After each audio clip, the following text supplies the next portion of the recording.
Hey guys, this is Carlos Casados with Hypnotherapy Breakthrough. And in today's video, I'm going to address one of the elephants in the room, the question that hasn't been asked. Perhaps you may be wondering the answer to it already.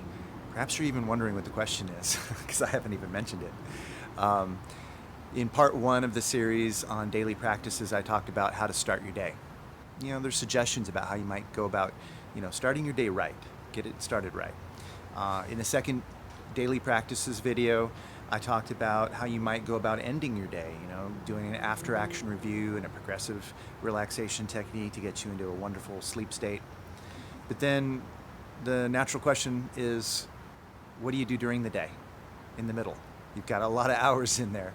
So how do you occupy them in a way that might be getting the most out of the day? Like, when I say getting the most out of it, I mean it in the personal growth, self-development sort of way. Like those of us who are really trying to maximize the time and get a lot out of something, we're looking for ways to enhance that. So those of you who listen to the Authenticity Show, which is a podcast that I'm a co-host with, might remember a mindfulness episode. I think it was episode 11. And Satch and I were talking about ways to cultivate mindfulness. And one of the things Satch mentioned was Dan Millman's questions. And I've been using this like gangbusters. I mean, it's really been amazing with myself, with clients. And by the way, the things I'm suggesting, these are things that I do myself. I like them, and that's why I'm sharing them with you, because I want to share the wealth, okay? But just to kind of review that, the questions that Satch mentioned that Dan Millman was talking about, there were really 4 questions. But the first 3 kind of get you going. So question number 1 is just simply, what time is it? You ask yourself this question, and the natural response for most people is just to kind of like look at their watch or their phone or the clock on the wall and try to answer it that way in a real sort of linear sort of way. But that's not what this question's about. Remember, it's about personal development, personal growth. So you want to look a little deeper. What would be a universal answer that everyone could say all the time when you ask that question, no matter where they were? The answer is always now, right? 5 minutes from now, it's now. So if I said, hey, what time is it? Your answer is going to be now. If you're going to be mindful, if you're going to be developing presence of mind, now is all that matters. Because now you can restart.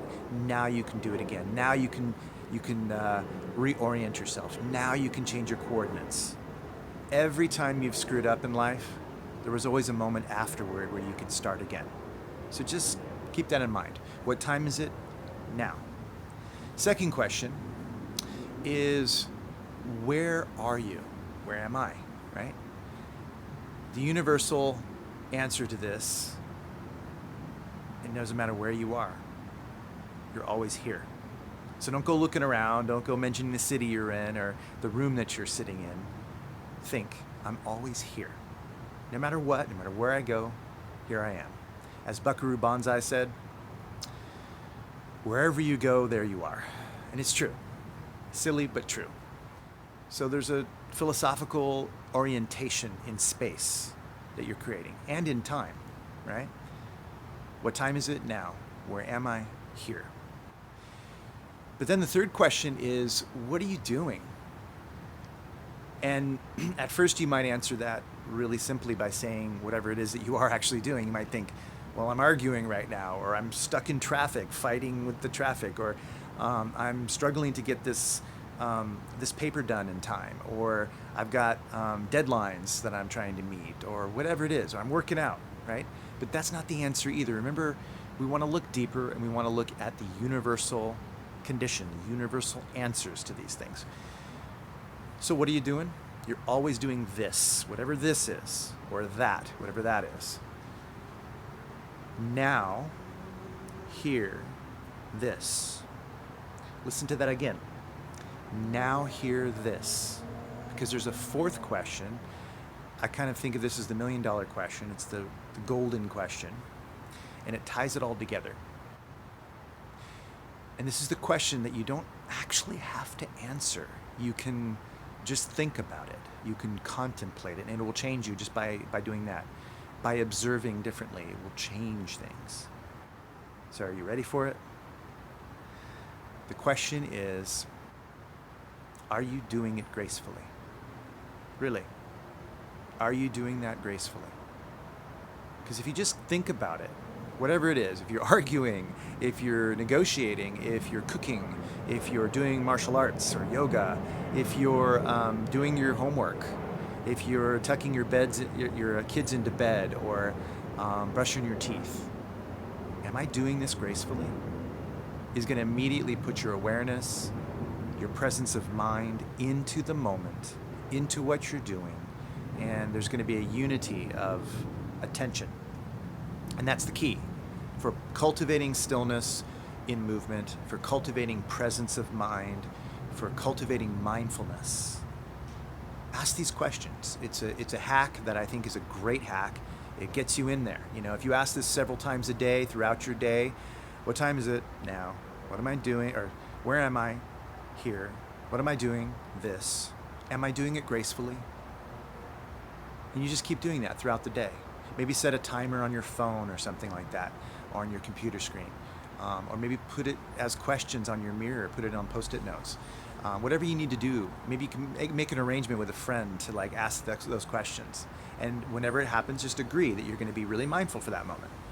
What time is it? Now. Where am I? Here. What am I doing? This. Am I doing it gracefully?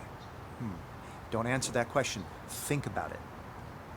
Answering it's not so helpful, but thinking about it will help you. All right, so I just wanted to share that with you. If you do this more often throughout your day, you're going to find the mindfulness moments will sort of stretch through your day in a beautiful way. It'll be like little string of pearls of now moments that will eventually condition you to be more mindful, and you'll bring a lot of that wonderful stuff that you started your day with throughout your day and into the evening when you do your finishing practice. So once again, this is part 3 of the series on daily practices. I appreciate your time. I thank you for tuning in and for subscribing to the channel. Please feel free to share the video if you think it's worthy of doing that. And I would love to hear back from you. So there's a comment section down below. Share your experiences, ask questions. Happy to address anything in future videos. And click like if you like it. Right? You know that little thumbs up sign on the bottom? Click that. All right. Look forward to hearing from you. Again, this is Carlos Casados with Hypnotherapy Breakthrough. Until next time, stay present.